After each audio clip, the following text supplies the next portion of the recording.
right, welcome to another edition of Off Topic. My name is Randy Zelia. Along with, you know what, I can't even tell you how happy and proud I am to have him on the show. Former New York Giant, former New Orleans Saint, former Tampa Bay Buccaneer, and former New England Patriot, New York Giants, Jonathan Casillias. JC, it's good to see you, my friend. Long time no see. Good to see you too, Randy. How you doing, brother? You know what? For a guy my age, I think I'm doing okay. We were joking about that before we came on, but for a guy my age, I'm doing okay. What's going on with you, man? It's been a minute. How you been?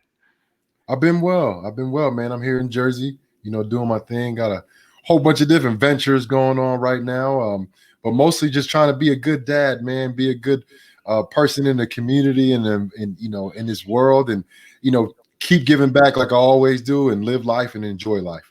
I want to take notes on the good dad part and the more community stuff because you know me, that's my thing. And any little notes you can pass over for being a good dad, I'll be glad to take them so I can incorporate it for my latest venture here as well. So I would say whatever your patience meter is, double it and increase it all the way to the top. Yes, I've learned that. I have learned that. Mm-hmm. One thing I didn't get to ask you before we went on the air. I'm like looking at your background. Are those shoes? Are those like what kind of shoes? Are those Jordans, LeBrons? What do we got? I got a little bit of mix of everything. I got some Jordans over here. I got some Victor Cruzes over here. I got some Louboutins, a whole bunch of Air Force Ones. It's a mixed bag of shoes. Kind of change it every now and again. What do you like to use mostly? Nike, Adidas, Reebok? What do we got? I'm a Nike guy. I had a Nike contract when I played. Love Jordans, of course. But I dibble and dabble in everything. I got my fair share of Yeezys, so I don't neglect the three stripes. So I don't have a contract with anybody. So if anybody's looking to sign your boy, let me know. I'm going to try my best to help you with that. I just picked up, believe it or not, 3 pairs of Steph Curry's. Three different. Under Armour does a nice job, but they're really trying to break into the sneaker biz right now. And these are for you or for the kids too? Oh, these are for me. Listen. You balling in them or what? You wearing them for fashion or you balling in them? What you doing? Let me put it this way: if I tried to step back onto the basketball court, I used to play, but if I tried to go back, I'd be setting the game back another 30 years, and I don't think we need to see that. So, last time we spoke, I know it was. You stepped away from football back in 2017. I know you had a couple different injuries you had to take care of.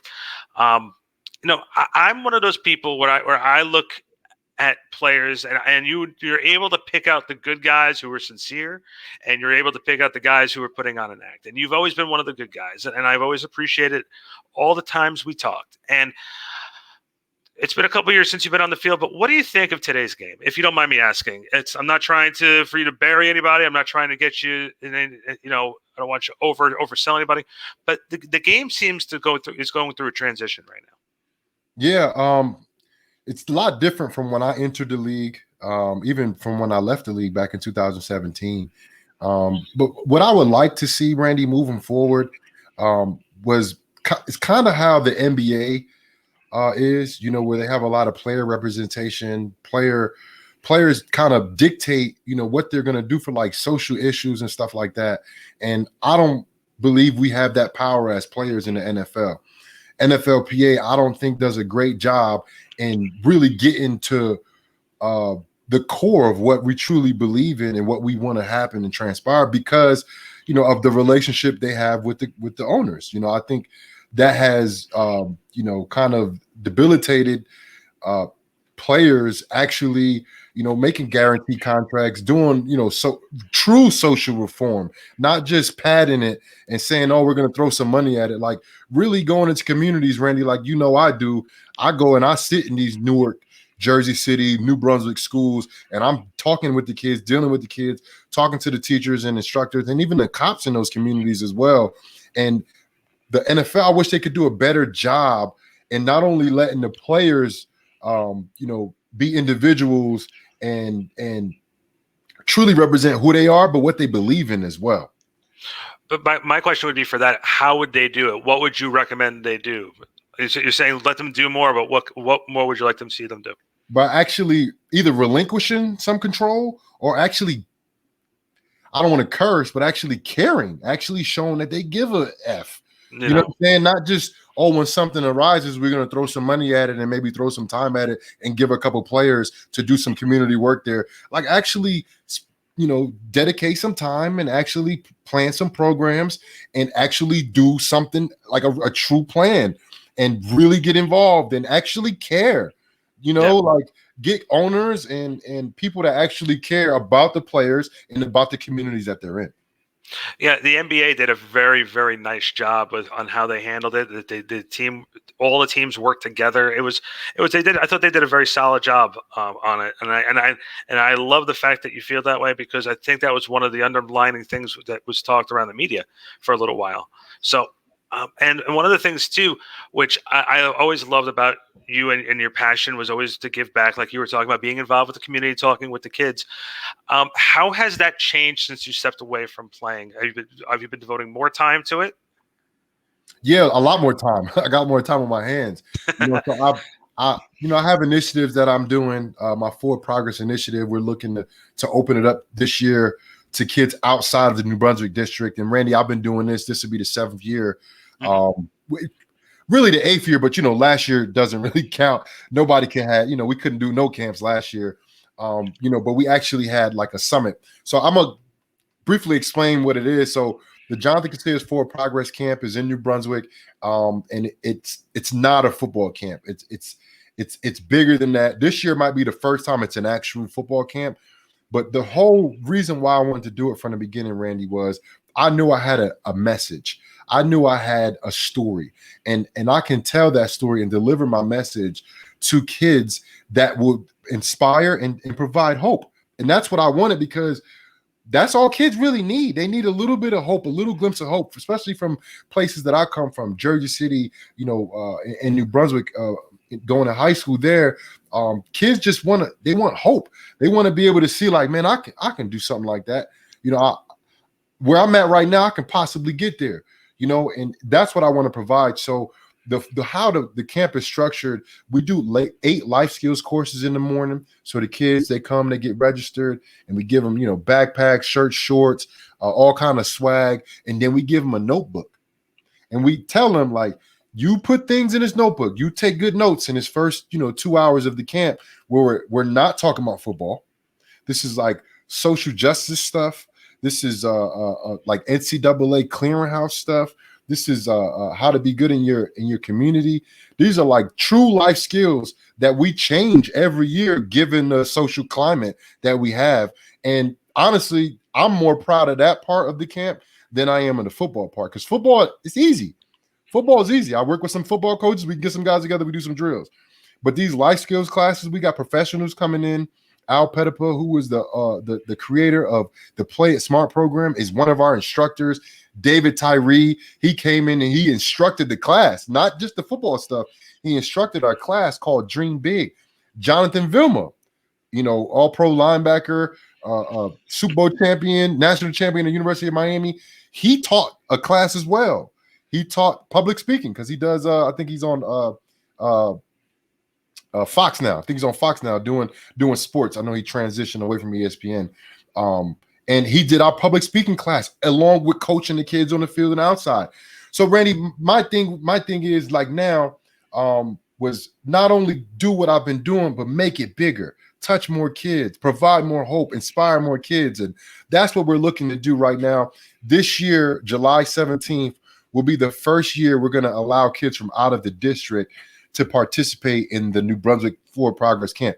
It's not called the New Brunswick Camp, but I'm partnered with the New Brunswick Board of Education. So I use their field, I use their facilities, and kids that come from out of district, they're going to have to pay a little bit, but this is like a $1,000 camp. You know what I mean? Like the life skills alone will be worth $1,000. And then of course we got our NFL coaches, and the camp, the football camp, the field stuff can compete with anybody's football camp out there. But we have the extra element of the life skills camp, because we don't, like, for me, it's like, yeah, I care if you make it to the league, but I care more about your contribution to society. How are you a kind person? Do you treat people with respect? Do you abide by the golden rule? Randy, I still talk to kids and I read to kids all the time, and that's one thing that I always hit on, the golden rule. treat others how you want to be treated. And that starts at a young age. And when they get to high school, when they get to my camp, I want to be able to kind of go back to that and be like, hey, are you still abiding by this golden rule that you talked about when you was in kindergarten and first grade and second grade, and making sure that it's not just about football. It's always bigger than football. It's always more than football. So I use my platform, the NFL, and try to deliver messages. And then my network of people also deliver messages to the kids to promote and inspire and provide hope. For you, you've been doing this camp for a long time, and you said this is the biggest one you've been able to put together. What's some of the challenges that you've had trying to get these camps up off the ground and rolling like that? How difficult is it? Well, this year provided its difficulties in itself, given the COVID situation, and we're basically sitting here waiting on what the CDC guidelines were, what the district guidelines were in regards to having kids outside. And it was like honestly the most challenging thing this year was if we had a rain day and we had to move all the kids inside, because outside it's almost pretty much open. Right. You can have 500 kids, 1,000 kids if you have a big enough space, which we do.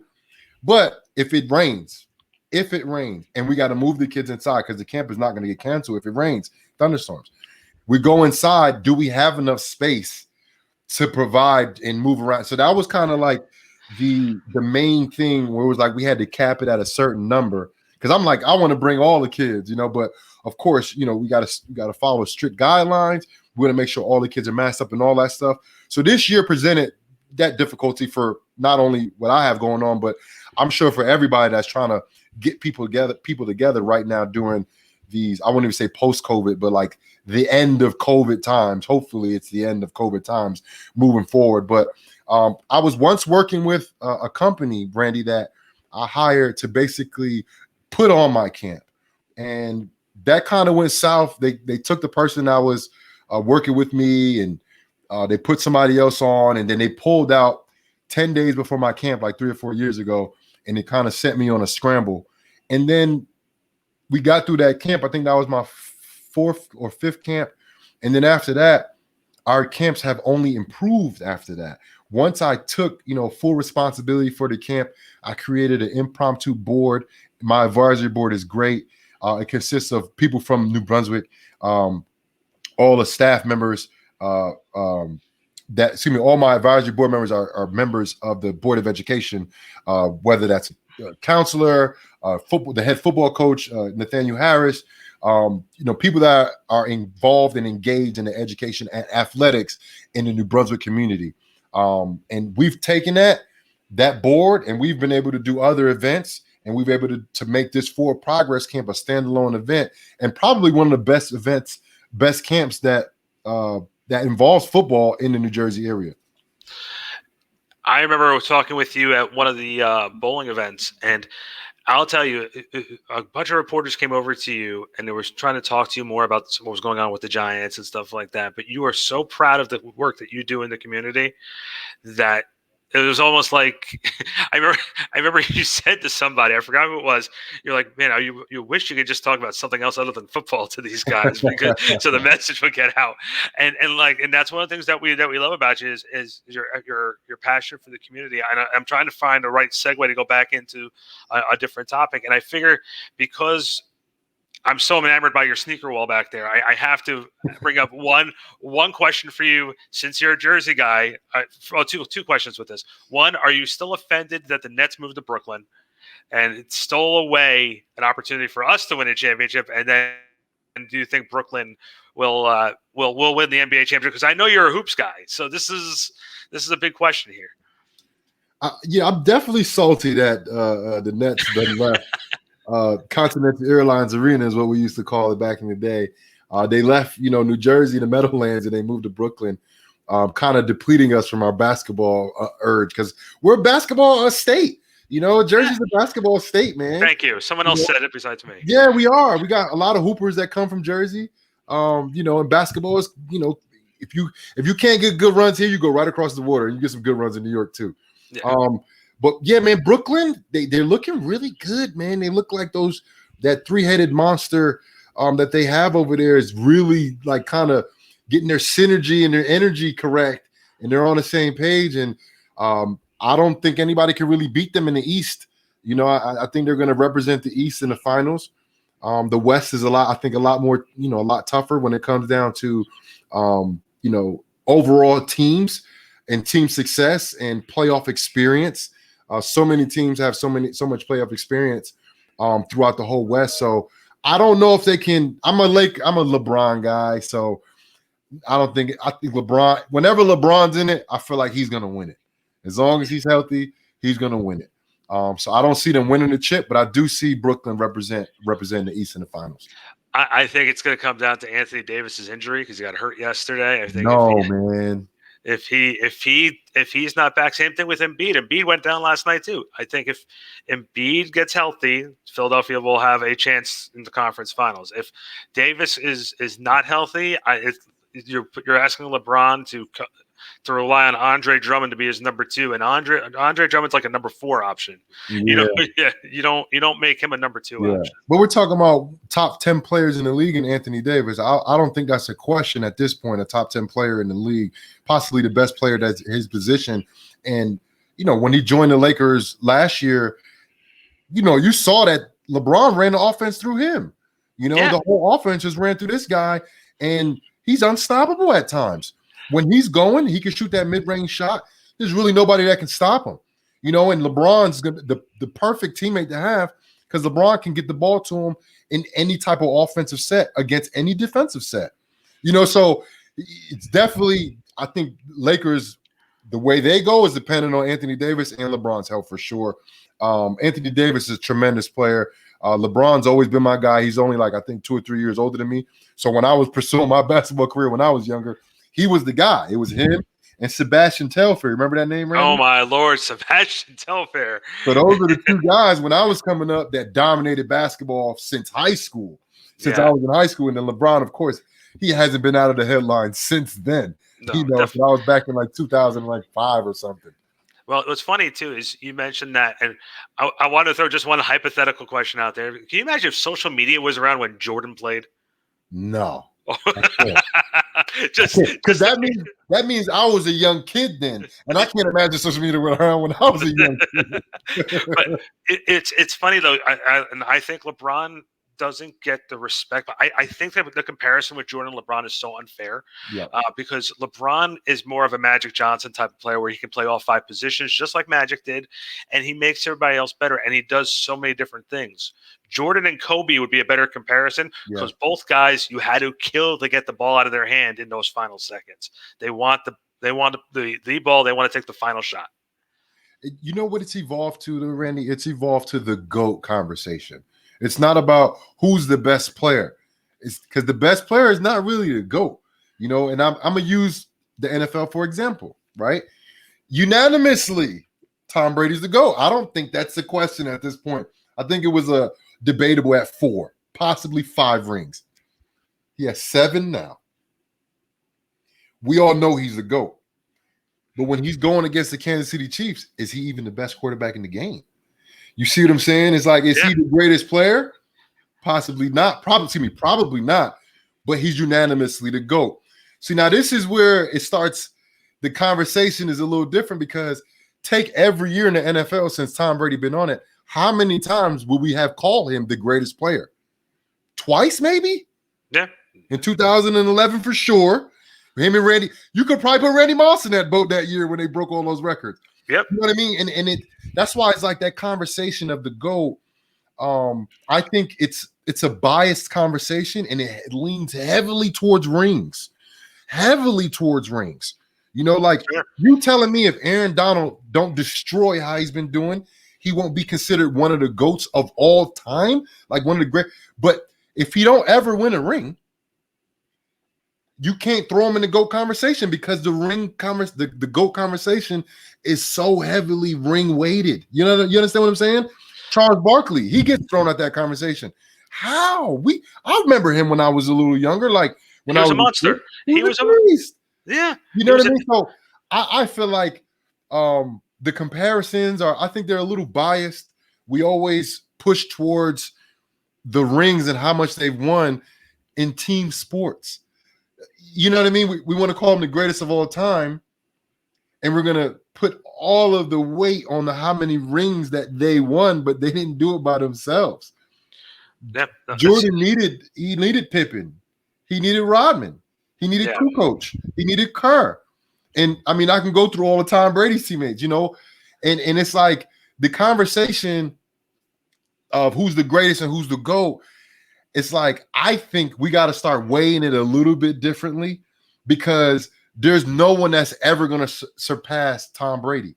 And it's like Tom Brady has finished seasons where he won a Super Bowl where he wasn't even the greatest quarterback in his division. You know what I mean? Like it kind of goes like that.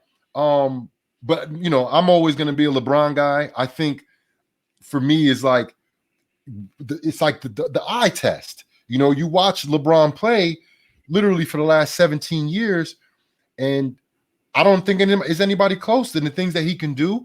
Russell Westbrook, yes, putting up those type of numbers, but Russell Westbrook doesn't win as much as LeBron. LeBron dominates his side of the bracket.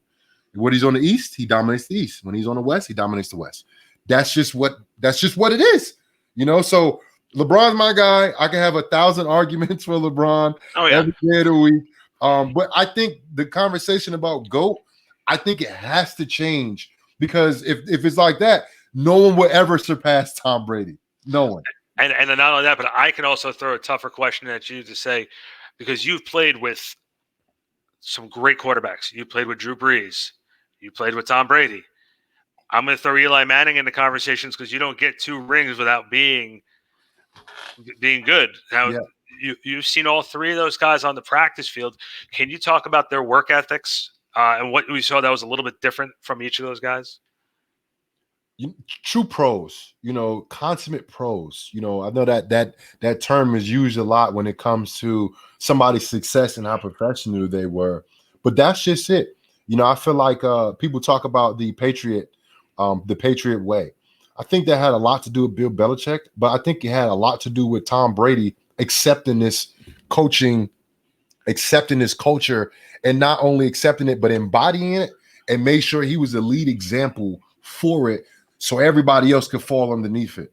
Because the Patriot way is only going to exist with Tom and with Bill. That's just what it is. Because of the type of coach Bill was and the type of player Tom is, right? And I think that goes the same with Drew Brees and Sean Payton, and also with Coughlin and Eli Manning. I don't think any of those players, you remove their coach from them, I don't think they would not have achieved the things that they have. Would they have been great? Yes, I think so. I think they're all great without these coaches. But I don't think they would have achieved the success and all the accolades that they have if it wasn't for the coaches. So I think it's not only just the work ethic.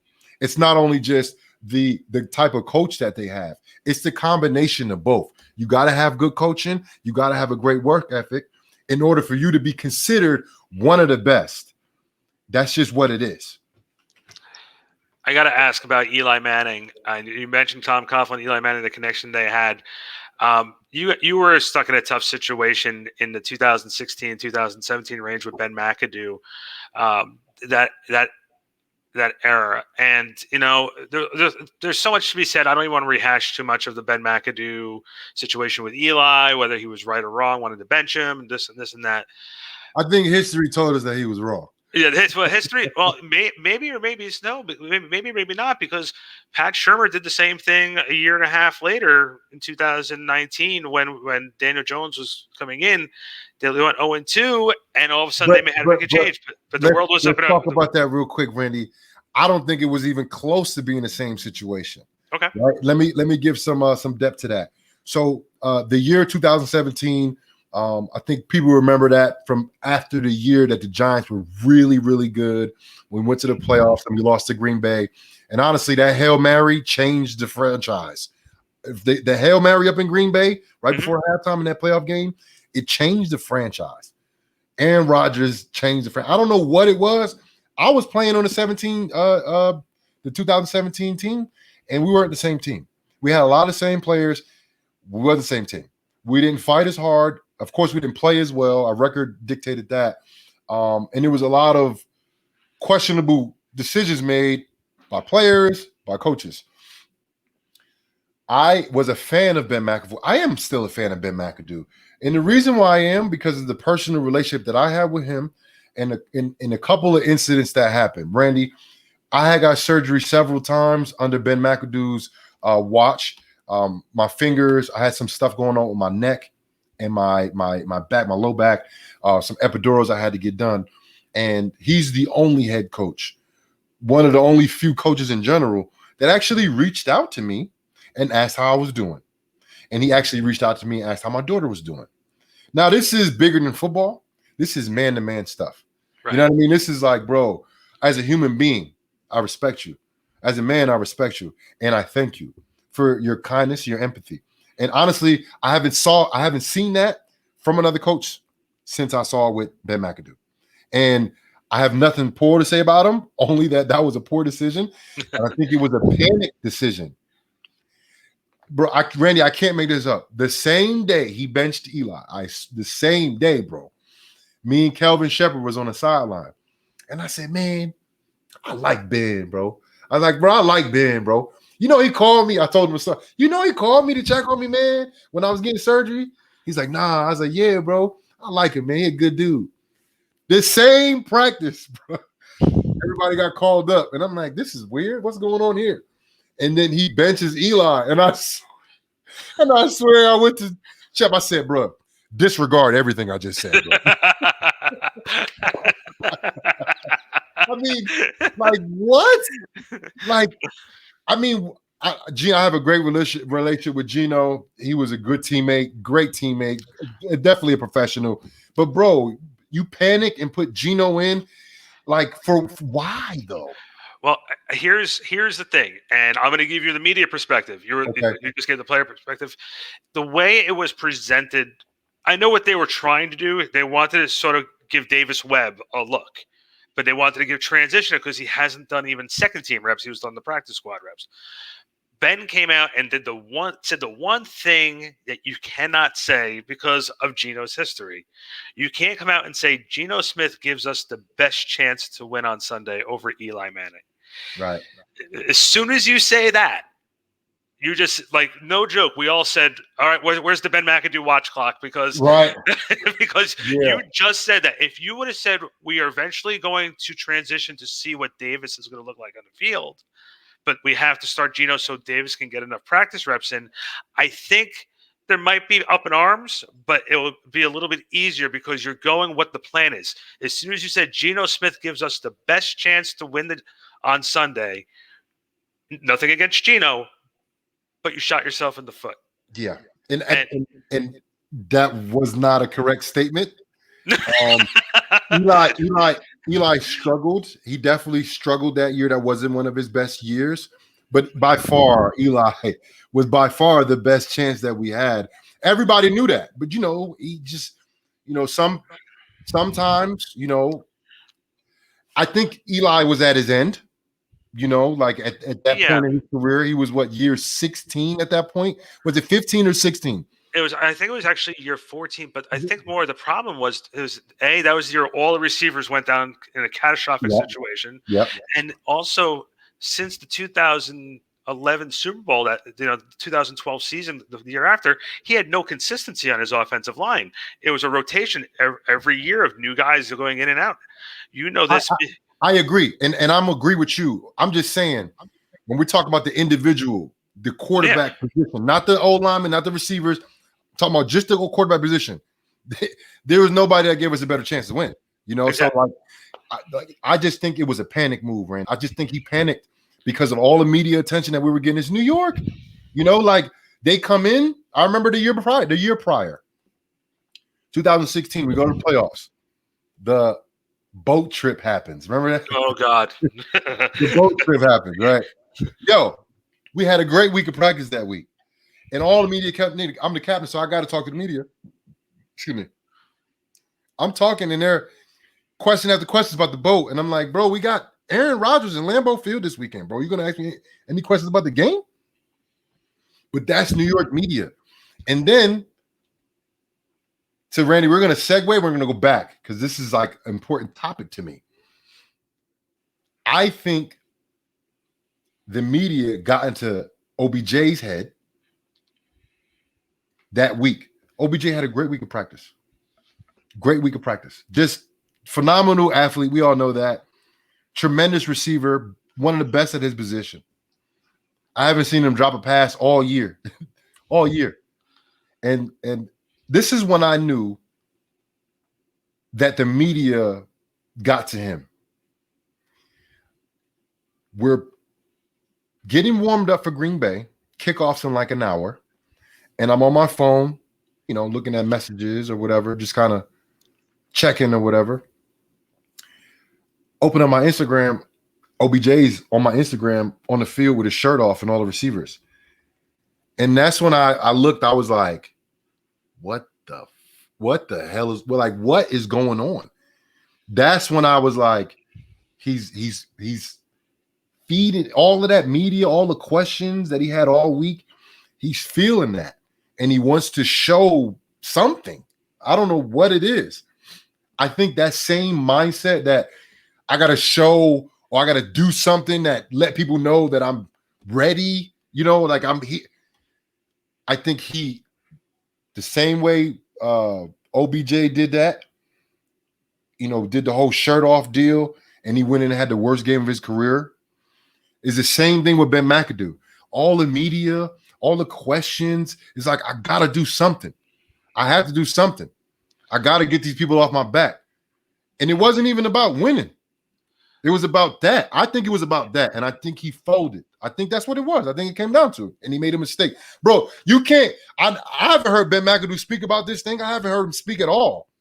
But you can't tell me right now, looking back, you thought that was your best decision for our team? Yeah. You're basically shooting yourself in the foot. Yeah.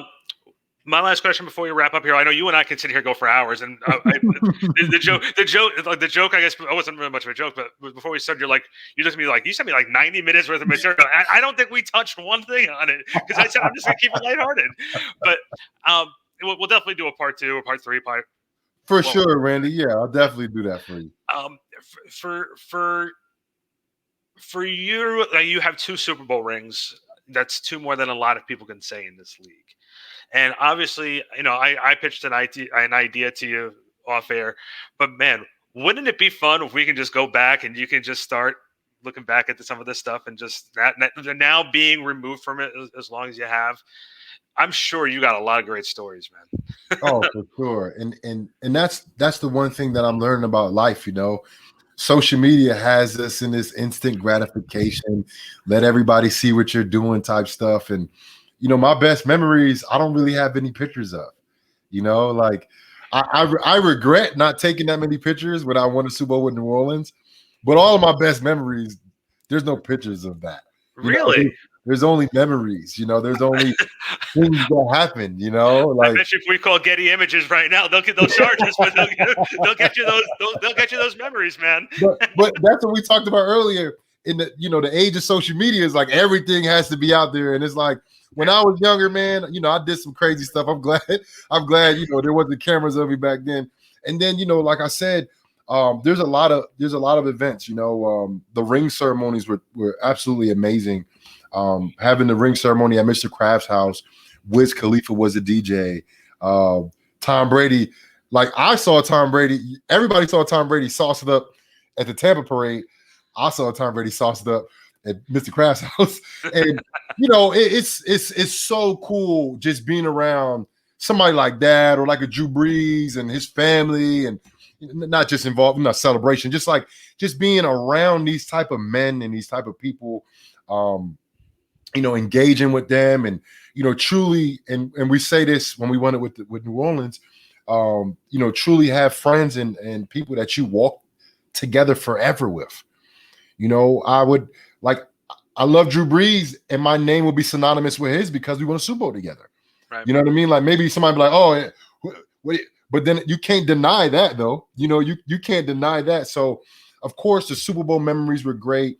The relationships that are formed through being a teammate, being a coach-player relationship, definitely memorable experiences, man. And I mean, I can go in so many different stories, but I think one story that sticks out, right,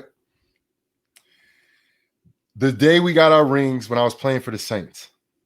We were not far from Canal Street, not far from Bourbon Street, excuse me, off of Canal. And if anybody knows Bourbon Street, Randy, you been in New Orleans? Never. Okay, It's on my bucket list. definitely go for sure.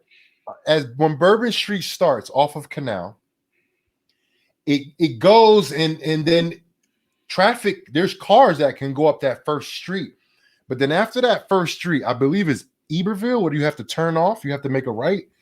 They have like barricades that you can't drive further, and that's where everybody's walking with the drinks and everything.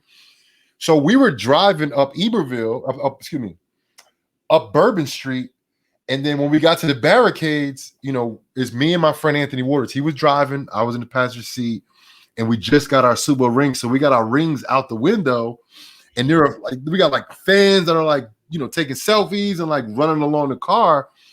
And we moved the barricade. So now we're driving in a part you're not supposed to drive on. And we got the music turned up all the way. And we're jamming and driving. We're chilling. Cops come up on us. Like, what are you doing? Turn that music down. Stop the car. And we're like, yo, we just got our rings. The cop goes from, oh, hey, Tony, look. They just got their rings. So then he comes over, totally changed his whole demeanor. He's like, oh man. He brings his partner over, taking pictures and selfies.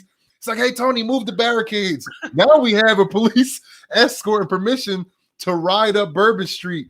And we go up the whole Bourbon Street. We got like the whole crowd around. I mean, it was one of the most amazing experiences. Fast forward to like the next time that we meet together, and me and Anthony Waters were sharing a story. And Drew Brees said, I was actually walking on Bourbon Street at that point with only a hat on. So you could, if you paid attention, you could see. He said, but thank you guys, because you guys diverted all the attention away from me. So I was able to walk from the top of Bourbon Street to the bottom of Bourbon Street. And I thought that was just so funny because I just imagine Drew Brees sneaking around like the most, he's the mayor in New Orleans. He can do anything he wants.